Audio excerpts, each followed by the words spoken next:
Hello students, कैसे हैं आप लोग। तो होप आप अच्छी तैयारी कर रहे होंगे और काफ़ी दिन बाद आज हमारा लेक्चर स्टार्ट हो रहा है। जैसे कि हमने मैथ्स के अंदर एक का चैप्टर कंप्लीट कर लिया है और नया ग्रुप बनाया है, तो आप अपनी प्रॉब्लम्स उस ग्रुप में डालते रहिए। सारे नोट्स और सारे क्वेश्चन की लिस्ट मैंने आपको पेजेस में शेयर कर दी है। तो आज हम शुरू करेंगे साइंस। साइंस वाले पोर्शन में सबसे पहला चैप्टर आता है हमारा, this is the name of chapter, crop production and management. तो इसमें जिस तरह मैं डिटेल से आपको समझाऊंगा, एक एक वर्ड वही आपको ध्यान रखना है, क्योंकि इसमें सारा जो है मामला रटने का नहीं होता, साइंस में याद करने का और समझने का होता है। अगर आपके समझ में आ गया तो आप याद भी आराम से कर लेंगे।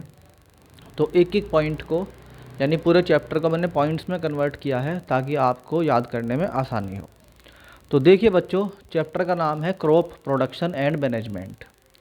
देखिए, हम सभी जानते हैं कि हमारे गांव में आसपास बहुत सारे आपने देखे होंगे खेत होते हैं। खेतों के अंदर क्या होता है, खेतों के अंदर खेती होती है और उसमें कोई ऐसी चीज़ उगाई जाती है जो कि हमारे इस्तेमाल में आती है। जैसे कि हमारे खेतों के अंदर गन्ना और अनाज और चावल और तरह तरह की दालें और बहुत तरह की चीज़ें हमारी ऐसी हैं जो हमारे खाने में काम आती हैं। और बहुत बड़ा अमाउंट ऐसा है जिससे हमारा धान से कपड़ा बनता है। तो ये सब कैसे होता है, इसके लिए कितने प्रकार की, कितने टाइप्स की ये खेतियाँ होती हैं, कौन सी खेती को पानी ज़्यादा चाहिए, कौन सा एरिया में कौन सी खेती ज़्यादा होती है, ये सारी बातें हम इस चैप्टर में डिस्कस करेंगे।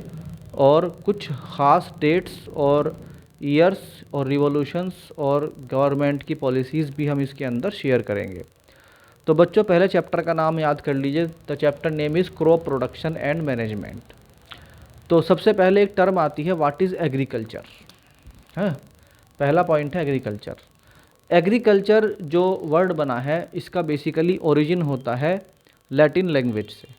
लैटिन लैंग्वेज बेसिकली एक ऐसी लैंग्वेज है जो अब दुनिया से ख़त्म हो चुकी है, अब उसका कहीं कोई इस्तेमाल नहीं होता। सिर्फ साइंस के वर्ड्स को डेराइव करने के लिए साइंटिस्ट ने उस लैंग्वेज को रखा है ताकि आने वाले लोग याद रखें कि कोई लैंग्वेज थी।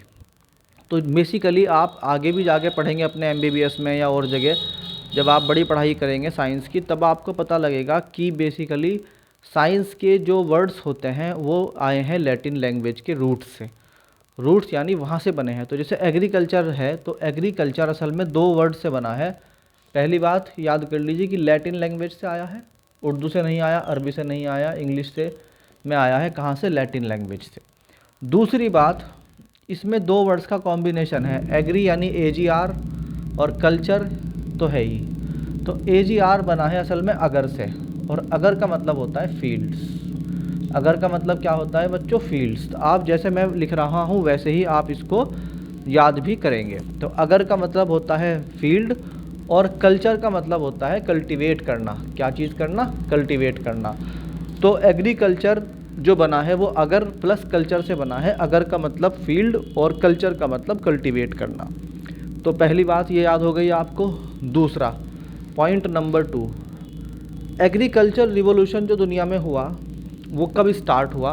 एग्रीकल्चर रिवॉल्यूशन के अंदर बहुत सारे पॉइंट चीज़ें आई, यानी मॉडर्नाइजेशन जो हुआ खेती का, जिसे हम कहते हैं कि मॉडर्नाइजेशन ऑफ क्रॉप, यानी खेती जब मॉडर्न तरीके से होने लगी, उसके अंदर पेस्टिसाइड्स, केमिकल्स और एक साइंटिफिक मेथड्स हम इसके अंदर अप्लाई करने लगे। तो वो बेसिकली स्टार्ट हुआ था, वो रिवॉल्यूशन स्टार्ट हुआ था 1960 में। यह आपको सेकंड पॉइंट याद करना है कि एग्रीकल्चर रिवॉल्यूशन स्टार्टेड इन 1960। आई बात समझ में? तीसरी बात, अब हम कुछ जो हमारे सिलेबस के अंदर आती हैं उन खेती यानी क्रॉप्स के बारे में बात करेंगे। उनमें से एक है पैडी, जिसमें चावल आते हैं, राइस आता है। बेसिकली पैडी जो होती है ख़ास तरह की क्या होती है? क्रॉप होती है। इसकी पहचान यह है कि इसको बहुत ज़्यादा पानी चाहिए। यानी जितनी भी खेतियां हैं दुनिया में, जितने भी आप खेती करते हैं, क्रॉप प्रोडक्शन करते हैं उनमें सबसे ज़्यादा वाटर कंज्यूमिंग जो क्रॉप है, दिस इज़ बेसिकली पैडी। से याद कर लीजिए, अगर आपसे कोई पूछता भी है कि, तो ये क्वेश्चन आ सकता है आपके सामने कि सबसे ज़्यादा वाटर कंज्यूमिंग क्रॉप कौन सी है, क्रॉप यानी खेती, तो हम कहेंगे सबसे ज़्यादा वाटर कंज्यूमिंग जो खेती है वो असल में पैडी है। क्या है? पैडी। तो ये पॉइंट नंबर 3 आपको याद हो गया इस चैप्टर का। अब आते हैं एप्पल पे। आप नॉर्मल तरीके से अपने किसी बड़े से पूछना कि बेसिकली ज़्यादातर एप्पल जो हैं, सेब जो हम खाते हैं, वो आते कहाँ से हैं, तो वो आपको जवाब देंगे कि ज़्यादातर कश्मीर या हिमाचल से आते हैं, थोड़ा बहुत उत्तराखंड से भी आते हैं। यानी आपको इन तीनों इलाके के नाम सुनने के बाद एक माइंड में सेटअप हुआ होगा कि तीनों ही ठंडे इलाके हैं, तीनों ही पहाड़ वाले इलाके हैं। यानी पहाड़ हमारे यहाँ इंडिया में जो होता है, बेसिकली पहाड़ का मतलब यानी सबसे बड़े माउंटेन्स जो हैं वो हैं हमारे यहाँ हिमालयास के, जहाँ बर्फ़ होती है, जहाँ पर ठंड दबा के बहुत बढ़िया ठंड होती है। तो उस वाले रीजन में जो हमारे यहाँ क्रॉप होता है वो बेसिकली वहाँ का जो मेन क्रॉप है यानी मेन कंज्यूमिंग प्रोडक्ट है वो एप्पल है।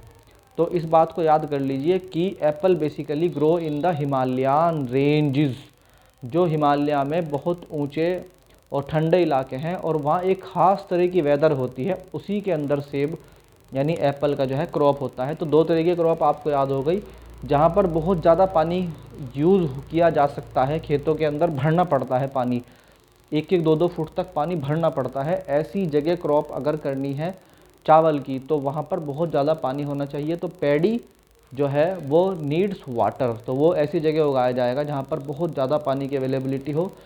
हमारे पास इरिगेशन यानी पानी की जो सिंचाई होती है, जो पानी भरते हैं हम खेतों के अंदर, दिस इज़ कॉल्ड इरिगेशन।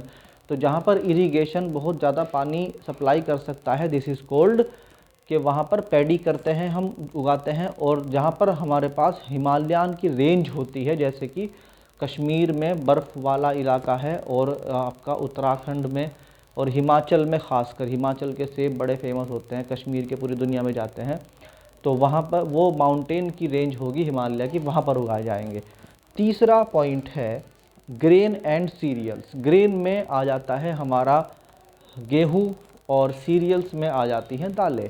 ये सब के सब हमारे प्लेन एरिया में, बेसिकली पंजाब हरियाणा के इलाके में और वहाँ पूरे देश में जहाँ पर हमारे पास प्लेन एरिया है वो कंपैरेटिवली ज़्यादा ठंडे इलाके में नहीं उग सकते और बहुत ज़्यादा बर्फीले इलाके में आप गेहूं को और दालों को नहीं उगा सकते। और ये कंपैरेटिवली पैडीज़ के कम पानी लेते हैं, इतना पानी इनको नहीं चाहिए होता है। तो जहाँ पर हमारे पास एवरेज वाटर अवेलेबल है तो उसके लिए हमें टर्म याद करनी है प्लेन। क्या याद करना है? प्लेन। जहाँ पर प्लेन एरिया है, प्लेन फील्ड है, वहाँ पर हम ग्रेन और सीरियल्स को उगा सकते हैं। तो ये बेसिकली 5 पॉइंट हमारे इस चैप्टर के हो गए। ऐसे एक एक करके हम चैप्टर को, साइंस के जितने भी चैप्टर पढ़ेंगे उनको हम पॉइंट्स में पढ़ेंगे ताकि आपको याद करने में आसानी हो। तो ये था हमारा लेक्चर नंबर 1। अब हम करते हैं start lecture number 2। Thank you. इसको एज इट इज़ उतार लीजिए, यानी आपने जो लेक्चर में पढ़ा है उसको नोट करते रहिए और फिर मैं आपको इसके कंप्लीट नोट्स भी भेजूँगा। उसके बाद हम क्वेश्चन डिस्कस करेंगे। तो होप आपको समझ में आया होगा। Thank you.